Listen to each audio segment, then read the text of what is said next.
Now we turn to the 2016 presidential race.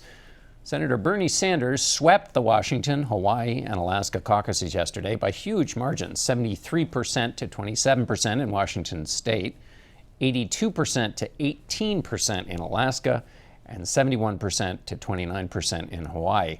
Joining us to talk about that and a very dramatic week in the Republican campaign is USA Today's Washington bureau chief Susan Page. Jeffrey Goldberg writes for The Atlantic. Slate's chief political correspondent and CBS News political analyst Jamelle Bouie.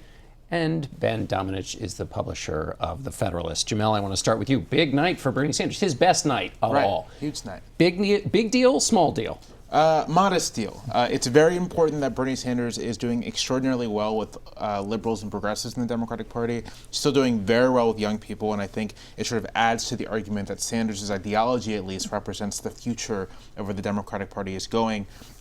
But the fact remains that Hillary Clinton came into Saturday with a 300-plus delegate lead, that Bernie Sanders' huge wins doesn't meaningfully diminish that.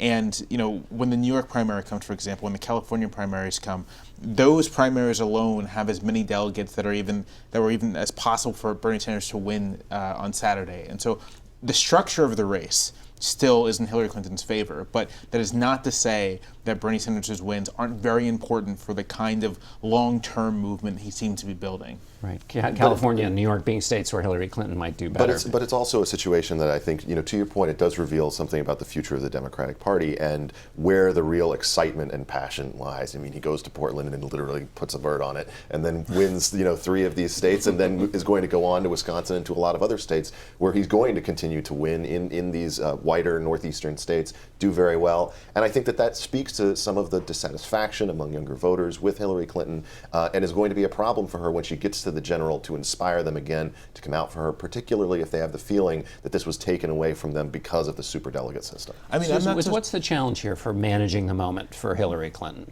Well, so Sanders has momentum and he'll have money, but he still doesn't have math on his favor. But it is in a way a preview, I think, of the challenges she may face in a general election against Donald Trump, if that's what happens. Because Donald Trump has enthusiasm as Bernie Sanders does. He's a really spontaneous figure, even more so than Bernie Sanders is. And this is not the persona that Hillary Clinton projects, right? She's very careful and cautious. She's always well briefed. She speaks in full sentences.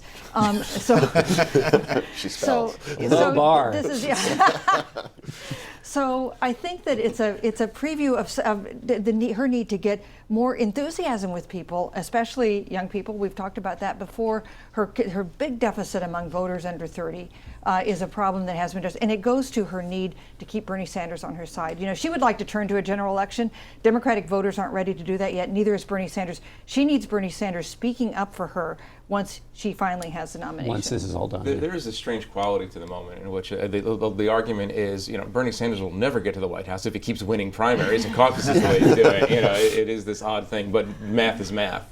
It is true. I'll say I'm not sure that Hillary Clinton's going to have such a huge enthusiasm problem. Yeah. I mean, so much of politics in the modern period is driven by negative partisanship. It's not so much that Democrats are voting for Democrats and Republicans voting for Republicans, but Democrats are saying, I don't want those guys in the White House, and vice versa. And if there's anyone who's going to drive negative partisanship, it's Donald Trump. I think underplayed in a lot of the criticism of the media's handling of Trump is the fact that Trump is astoundingly unpopular with almost every single segment of the American population, other than the 35 to 40% of Republican voters that seem to really like him. We're going to get to that because that's a very good point. Ben, this week we saw Hillary Clinton, as Susan was saying, pivoting to the general election. There was this terror attack. While Republicans were talking about waterboarding and surveilling neighborhoods, she was saying, no, this is sort of the adult approach. Is that a winning?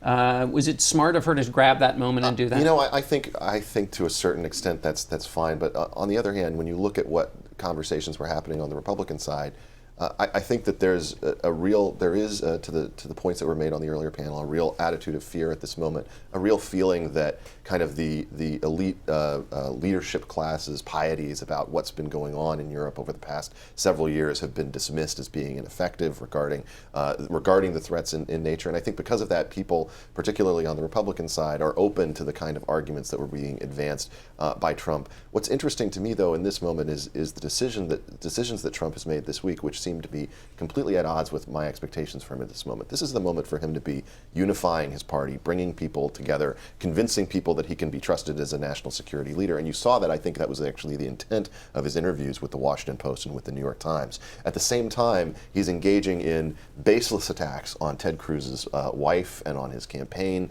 very personal and very derogatory, that distracted from that. And he's ignoring the delegate selection process, where Ted Cruz was able to take over effectively the Louisiana process with all of his people.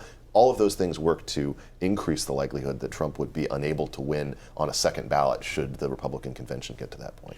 Let's separate those two things apart. Susan, we had this back and forth this week that we're not going to show the pictures, but a super PAC trying to go after Donald Trump ran a picture of his model wife in the Utah contest. Donald Trump responded by attacking Ted Cruz with an unflattering picture of his wife. This went right into the gutter where we thought the race was already existing.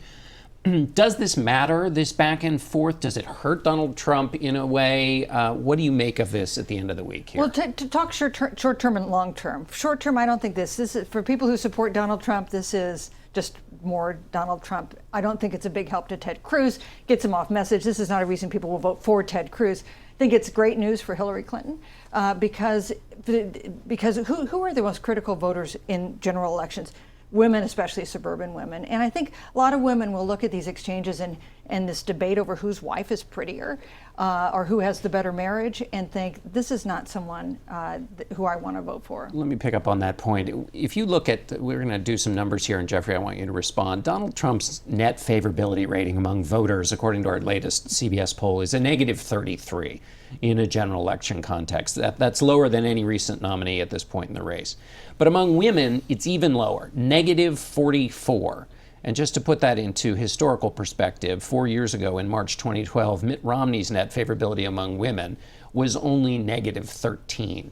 So Donald Trump, Jeffrey, is 30 points more negative than a sort of generic Republican nominee would be with women. Isn't that glowingly toxic for him? It's glowingly toxic for him, and you know, it goes to a broader point. I mean, Jamelle made this point in the piece the other day. It goes that the more people who are not already acolytes of Donald Trump hear him, the less popular he becomes. I think that's true on matters of international affairs and national security. It's certainly true in the context of his problem, his very obvious problem with women voters. It's very hard to imagine how he recovers from that. He cannot have a full personality transplant. Even if he did have a full personality transplant on these issues, it's very hard to sell that, I think, in the coming months. I think that's key. It's sort of like swings in favorability happen within these relatively narrow margins. You can improve by 5 points if you're very good and lucky, 10 points in the general election. But a 30-point swing, a 40-point swing that Donald Trump would need to break even with the public just seems ridiculous. Like I'm having a hard time suppressing laughter. By the way, there are battalions of people at Hillary Clinton headquarters who are studying this and gaming out exactly how to exploit that to make that problem for Trump even worse. Right. Let's take a pause here, and we'll be back with more of this conversation with our panel. Stay with us.